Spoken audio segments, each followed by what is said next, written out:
it's Liz Yuille from Old Stables Crafts. Thank you very much for joining me today. Today is Top Tip Tuesday, and if any of you watched my Make It Up Monday yesterday, you may have seen a little hint of what I was going to do for Top Tip Tuesday today.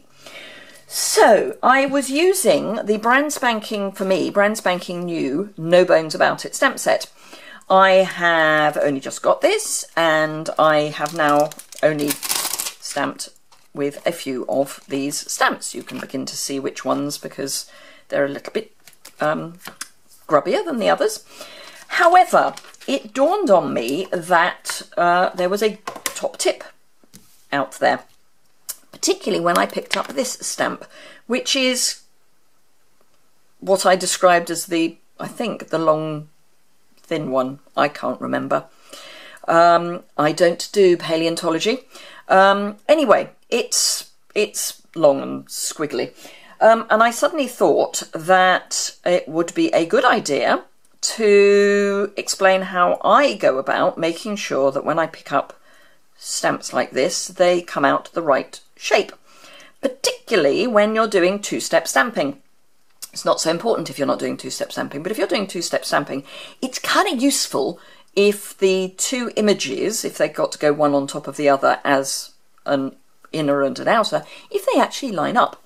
So if you put your stamp down like so, let me show you that again, like so, it looks fine. It's attached to the block, and that all looks fine and dandy. So let's bring out, this is always artichoke, I just wanted a dark colour. So let's stamp our long thin one down, and I'll just get him cleaned up a wee bit, and that all looks fine. And then if I bring in, whoops, tripping over things, let's bring in, I just want a slightly paler colour, which would have been good if I'd got it out.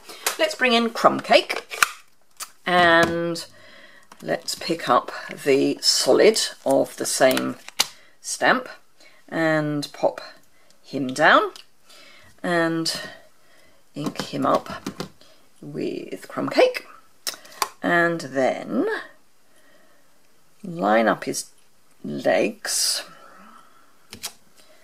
and you can see that it don't work because we've got his head down here but his head's up there.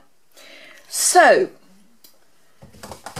there was nothing wrong with how I put the stamp onto the block, but clearly there was.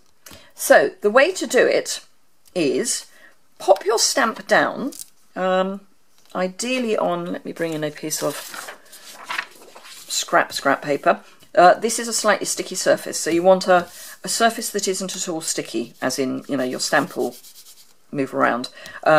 This is smooth, so it will stick. So put your stamp down, allow it to relax, and then pick it up with your block. If you then ink up your stamp and stamp it down, so we've got what looks like pretty much the same image, and then we'll get our other one, and again we'll pop it down there and just pick it up,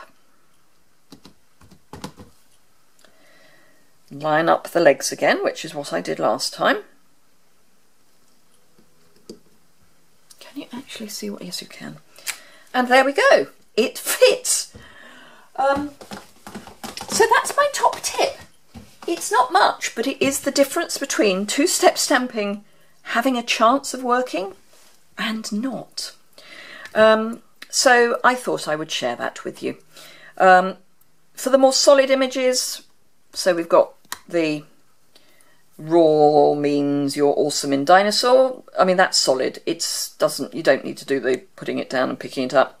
But for anything that's got a thin line, lots of sentiments, those sorts of things, you know, the long thin sentiments, those sorts of things, definitely worth doing this, and particularly two-step stamping. So I hope you found that useful, and I will see you again tomorrow. tomorrow is Inspire Create Challenge time. So